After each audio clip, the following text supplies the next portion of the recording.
প্রিয় শিক্ষার্থীরা, তোমরা কেমন আছো? আশা করি ভালো আছো। পবিত্র ম্যাথ অ্যাপের পক্ষ থেকে তোমাদের সকলকে স্বাগত জানাইতেছি। আমরা অষ্টম শ্রেণীর প্যাটার্ন অধ্যায়গুলো অঙ্কগুলো করতেছি। আমরা গতদিন শিখেছি হচ্ছে সংখ্যার পরবর্তী সংখ্যাগুলো নির্ণয়, তার আগে শিখেছি ম্যাজিক বর্গ নির্ণয়। তো আজকে আমরা নতুন কিছু শিখবো। তো চলো শুরু করি।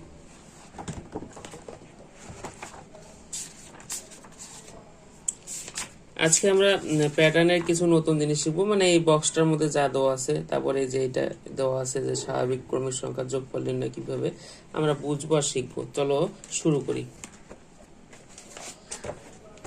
দেখো যে আমরা যদি লক্ষ্য করি যে ফিবোনাক্কি সংখ্যা, এটা আমার চ্যানেলের নাম পবিত্র ম্যাথ অফ অষ্টম শ্রেণীর প্যাটার্ন, ঠিক আছে? আচ্ছা, ফিবোনাক্কি সংখ্যা কি? তাহলে ফিবোনাক্কি সংখ্যা এখানে কি বলেছে? 0, 1, 1, 2, 3, 5, 8, 13, 21, 34। হ্যাঁ, তো এই সংখ্যাগুলোকে ফিবোনাক্কি সংখ্যা বলা হয়। আচ্ছা, কেন বলা হয় এই সংখ্যাগুলোকে? এই সংখ্যাগুলোর মধ্যে ধারাবাহিক একটা সংখ্যা লেখা আছে, এদের মধ্যে পার্থক্যগুলো হচ্ছে একটা সুন্দর একটা হচ্ছে আছে, সাজানো গোছানো একটা পার্থক্য যাকে বলে। দেখো, যদি আমরা দেখি যে যেখানে এই সংখ্যাগুলো যে যে প্যাটার্ন রয়েছে, এই প্যাটার্নটাকে আমরা ফিবোনাক্কি সংখ্যা বলবো। এখন যদি আমরা এদের পার্থক্যগুলো যদি দেখি কিভাবে এটা সংখ্যাগুলো পরবর্তী সংখ্যাগুলো এসেছে, তাহলে দেখবা খুব একটা মজা লাগবে। তার 0, 1, 2, 3, 5, তারপর হচ্ছে কত 8, 13, 21, 34। এখন দেখি, দেখো যে 0 যোগ 1 তাহলে কত হচ্ছে 1। তার মানে কি এই দুটা যোগ করে তোমার এই সংখ্যাটা এসেছে, ঠিক আছে? আবার দেখো এই দুটো যদি যোগ করো 1 যোগ 1 তাহলে হচ্ছে 2, তাহলে এই দুটো যোগ করে আবার কি এইটা এসেছে, ঠিক আছে?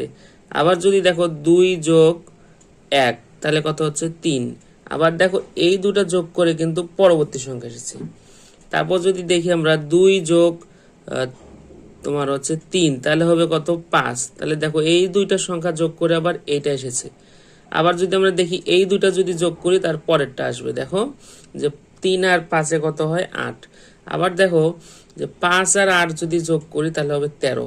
আবার 13 আর 8 যদি যোগ করি 21। 21 আর 13 যদি যোগ করি 34। অর্থাৎ আমরা কি বুঝতেছি যে আগের পদের সাথে পূর্বের পদের সাথে পরের পদ যোগ করলে যেটা পাওয়া যাবে সেইটা হবে সেই পদ, ঠিক আছে?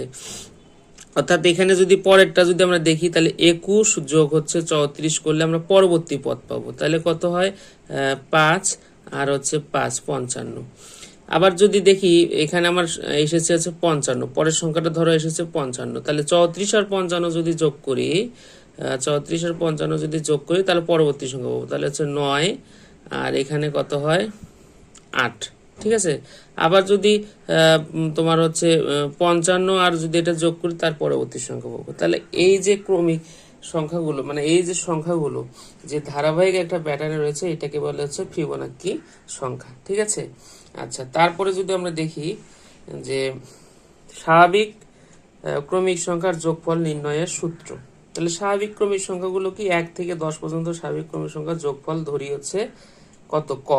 এটা হচ্ছে ক ধরা হয়েছে। তাহলে ক ইকুয়াল কি যে স্বাভাবিক সংখ্যাগুলো আছে 1 থেকে 10 সেগুলো যোগফল, অর্থাৎ 1 2 3 4 5 6 7 8 9 10 পর্যন্ত এগুলো যোগ করতে হবে, ঠিক আছে?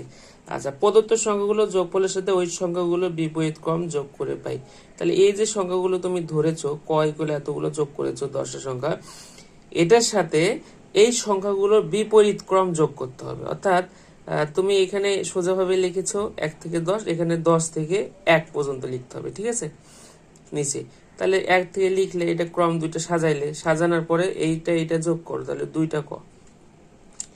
আর এই 1 আর 10 যোগ করলে এই যে এখানে লেখা হয়েছে 2 আর 9 যোগ করা হয়েছে, তারপর 3 আর 8 যোগ করা হবে, তারপর 5 4 আর 7, তারপর কত 5 আর 6, তারপর এত, এইভাবে সবগুলো যোগ করা হয়েছে। হ্যাঁ, মাঝখানে কিছু গ্যাপ দেওয়া হয়েছে কারণ মাঝখানে পদগুলো লেখার দরকার নেই।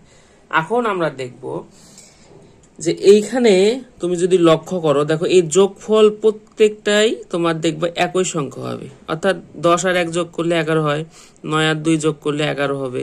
আবার যদি 3 আর 8 আমরা যোগ করি তাও 11 হবে। আবার যদি 4 7 যোগ করি তাও 11 হবে। আবার যদি 5 6 যোগ করি তাও 11 হবে।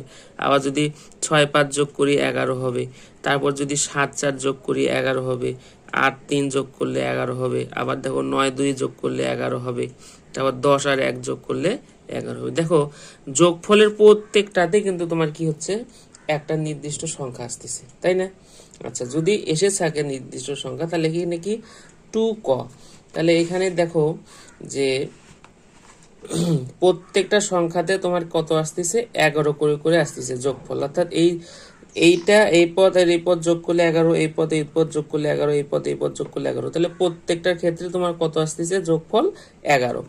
এখন এরকম পদ কয়টা আছে, তাহলে পদ থাকবে 1টা 2টা 3টা 4টা 5টা 6টা 7টা 8টা 9টা 10টা, তাই না? পদ আছে এরকম 10টা, তাহলে আমরা লিখতেই পারি যে 2ক ইকুয়াল কি 1 যোগ 10 গুণন হচ্ছে 1 যোগ 10 গুণন হচ্ছে 10, অর্থাৎ এখানে তুমি অন্য পদও উল্লেখ করতে পারো, 2 যোগ 9 উল্লেখ করতে পারো, হ্যাঁ, সমস্যা নেই। তাহলে প্রত্যেকটারই যোগফল যেহেতু একই আসতেছে তাহলে আমরা যে কোনো একটা লিখবো, আর গুণন হচ্ছে কত 10।